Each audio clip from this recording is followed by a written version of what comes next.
मुख्यमंत्री भूपेश बघेल के इनकी विधानसभा चुनाव टिकट के जोन भी प्रत्याशी हो ही कोमलना ब्लॉक स्तर में करना हो ही आवेदन। मुख्यमंत्री भूपेश बघेल के कहना है कि अवैया विधानसभा चुनाव पर कांग्रेस पार्टी है ब्लॉक स्तर में टिकट के दावेदार मन से आवेदन मंगवाही। ओकर बाद जिला स्तर में आवेदन के छटनी होने के बाद वहाँ कांग्रेस के प्रदेश चुनाव समिति है फैसला करके एक उम्मीदवार ला टिकट दे के बारे में अपन घोषणा करी। ये प्रक्रिया के पालन हर नेता ला करना है, चाहे मुख्यमंत्री चाहे उप मुख्यमंत्री या राज्य सरकार के कोनो भी मंत्री का बनना हो। तो ब्लॉक अध्यक्ष जो पार्टी ने तय किया है कि जो भी दावेदार हैं, जो इच्छुक है चुनाव लड़ने के कांग्रेस पार्टी से, वो अपना आवेदन ब्लॉक कांग्रेस कमेटी के अध्यक्ष के पास देंगे।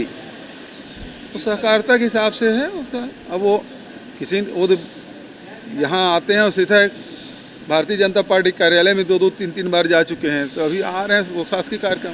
मुख्यमंत्री भूपेश बघेल की कहनारी से कि पार्टी में टिकट पर कोनो भी किस्म के प्रभाव या पहुंच के बदले एक पारदर्शी प्रक्रिया ला अपनाए के प्रयास करे जाते। ब्यूरो रिपोर्ट उतलंघा न्यूज।